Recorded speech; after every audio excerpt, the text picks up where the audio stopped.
അതിൽ ആദ്യത്തേതാണ് ജബൽ അബൂ ഖുബൈസ് മല. അവിടുന്നാണ് ഈ ലാ ഇലാഹ ഇല്ലല്ലാഹ് എടുത്തു തുടക്കം. പക്ഷേ ആദ്യത്തെ നിഷേധം അവിടുന്നാണ്.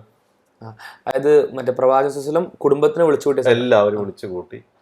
നമ്മളെ അതിന്റെ തുടക്കം ജബൽ നൂറിൽ നിന്ന് അത് തിരിച്ച് നമുക്ക് അവിടെ എത്താം. അപ്പോൾ അവിടുന്ന് തുടങ്ങി നബി സല്ലല്ലാഹു അലൈഹി വസല്ലമ അവിടുന്ന് ആളുകളെ വിളിച്ചു കൂട്ടി. ആദ്യത്തെ നിഷേധം അവിടുന്നാണ്.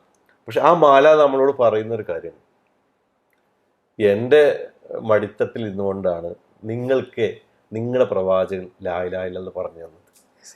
ഞാനാണതിന് സാക്ഷി. ആ ജബൽ അബൂ ഖുബൈസ് മല പറയുന്നു, ഞാനതിന് സാക്ഷിയാണ്. പക്ഷെ നമ്മളോട് സംസാരിക്കുന്നുണ്ട്. നമ്മൾ കേൾക്കാതെ കേൾക്കുന്ന കുറേ ശബ്ദങ്ങൾ മക്കയിലുണ്ട്. നമ്മൾ കാണാതെ കാണുന്ന കുറേ കാഴ്ചകൾ മക്കയിലുണ്ട്. നമ്മൾ അറിയാതെ ചിന്തിച്ചു പോകുന്ന കുറേ ചിന്തകൾ മക്കയിലുണ്ട്. ഇതെല്ലാം കൂടി രൂപം പ്രാപിക്കുമ്പോഴാണ് നമ്മളൊരു യഥാർത്ഥ ചരിത്രാന്വേഷിയും ഒരു ചരിത്രത്തിൻ്റെ കൂടെ ജീവിക്കുന്ന ഒരാളും ഒരു ബോധ്യം നമുക്ക് വരുന്നത്. ഒരു മക്കയിലേക്ക് പോയി ഒരു പൂർണ്ണമായ മുസ്ലിം ആകുന്ന അപ്പോഴാണ് ശരിക്കും. തീർച്ചയായിട്ടും. അപ്പോൾ അവിടുന്ന് തുടങ്ങിയ നിഷേധം പ്രവാചകൻ സങ്കടമായി, പ്രശ്നങ്ങളായി, ഭയങ്കര പ്രതിസന്ധിയായി. പക്ഷെ അള്ളാഹ് പ്രവാചകനെ അവിടെ ആശ്വസിപ്പിച്ചു.